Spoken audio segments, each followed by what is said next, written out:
I work the night shift at a local mum-and-pop convenience store at the front of my neighbourhood. We sell snacks, drinks, milk, bread, all the normal stuff that people need but aren't willing to make a traditional run to the grocery store for. There was talk about adding a gas pump out front, but it hasn't happened yet. As a result, the night gets a bit slow at times. Of course, we got our usual druggie who strolls in to get his soda or to use the restroom, but sometimes I'll sit at the counter for nearly an hour before someone strolls in. It can get a bit boring at times, but I've always got a good book or a YouTube video to keep my mind occupied. I'm supposed to clean the store in the slow periods of my shift, and I do, but that never takes me long. Each night, usually around 1, 2 a.m, I finish the chore list and find myself surfing the web or plop down enjoying some novel. The night of the encounter was like any other day. It had been slow. The store was quiet. No one had come in for an hour. I was rereading my favourite Stephen King book when I heard a thudding sound coming from the inventory room. I jumped at the noise. I know, not very manly of me, but I hadn't expected it.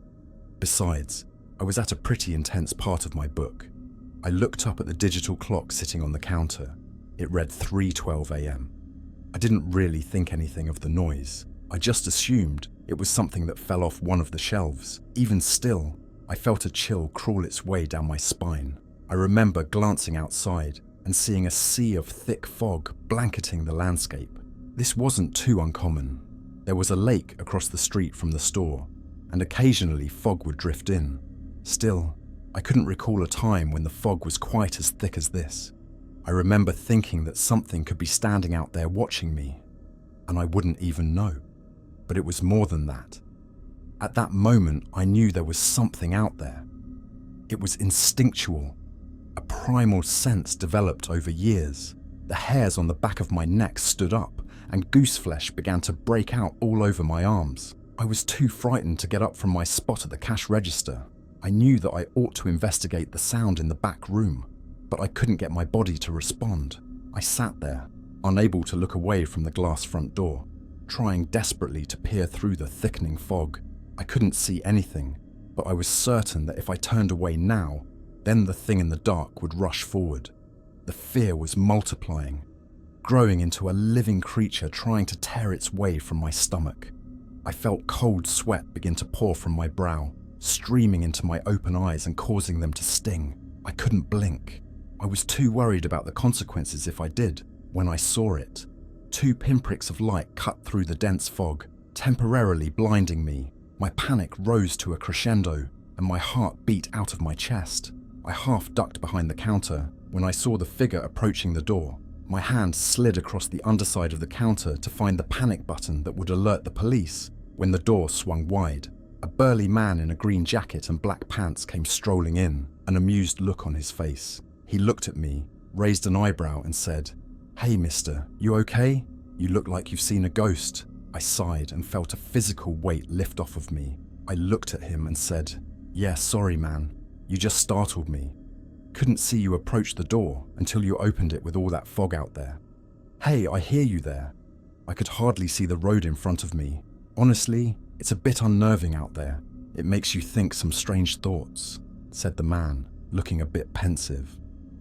"Right, I could have sworn that someone was out there. I mean, I guess you were," I said with a nervous laugh. "Yeah, I was. It's nights like this that makes one think," said the man seriously. I felt uncomfortable with his answer. He just remained there motionless, staring at the door to the back room.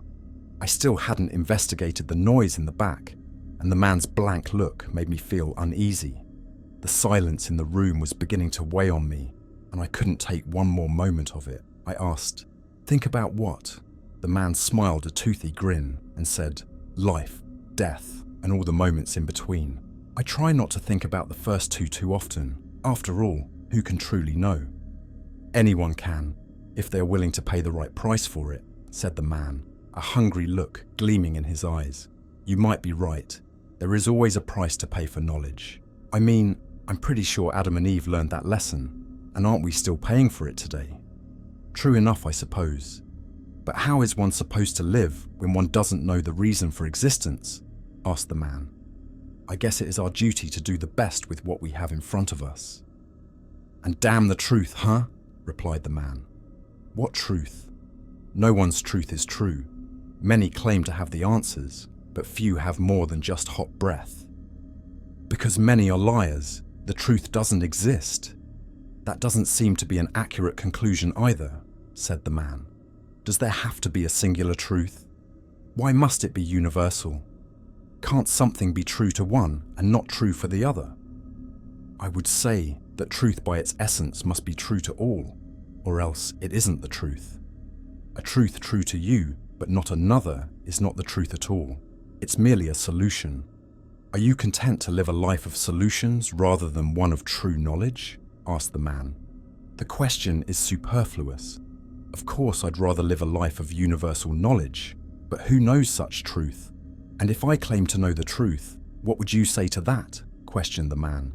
"I'd say you're either insane or a liar." Honest enough answer. "But I am neither. I am something more. When one sees the truth, they know it, so look and see for yourself," said the man. He took a couple steps forward, coming fully into the light, and I noticed his features for the first time. He had a severe look, a hawkish nose that looked as if it had been broken at least once. The landscape of his face was a jumble of cracks and wrinkles, dominated by a large scar that started right below his nose and continued through his lips, stopping at his jawline. It was the man's eyes that made me feel the most uneasy. They were as black as tar, and they drilled into me. Making eye contact with the man was like looking directly into a black hole. They seemed to draw you deeper. There was a little light shining in the middle of the man's pupil. I watched as it bounced and glowed, coming closer than drawing away.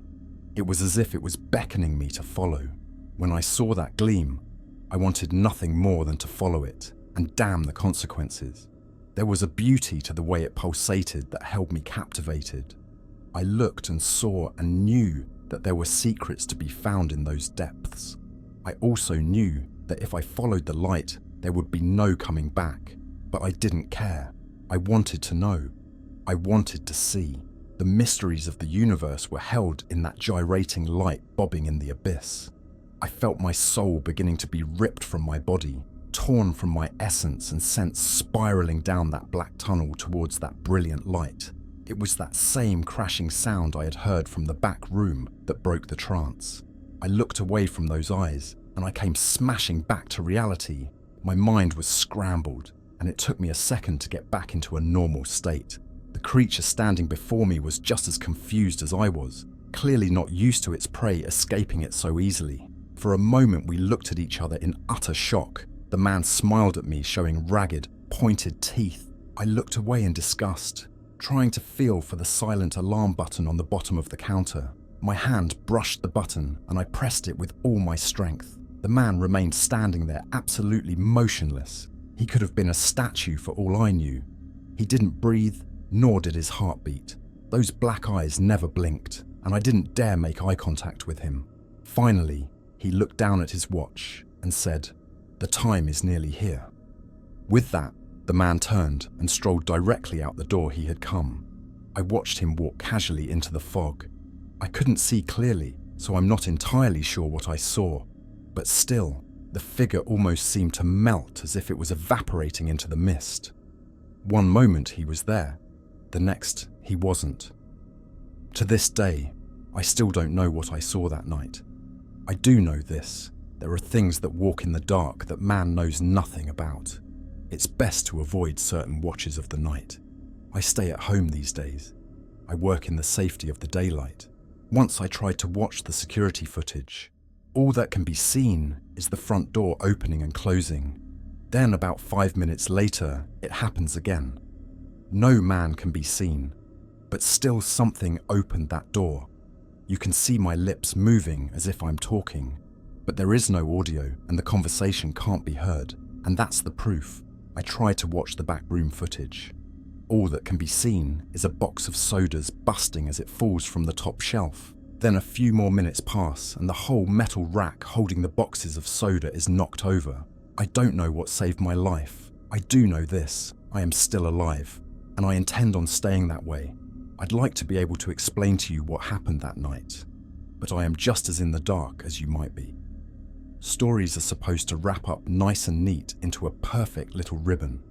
But when does life follow those rules? We each live and die on this rock. We love, we hate, we fight, we make peace. And many of us don't even know why we are here. I don't claim to know the answers. All I know is this: I am still breathing, and some answers aren't worth the price. And that's the end of this story. If you enjoyed it, please consider subscribing. Until next time, take care and thank you for watching.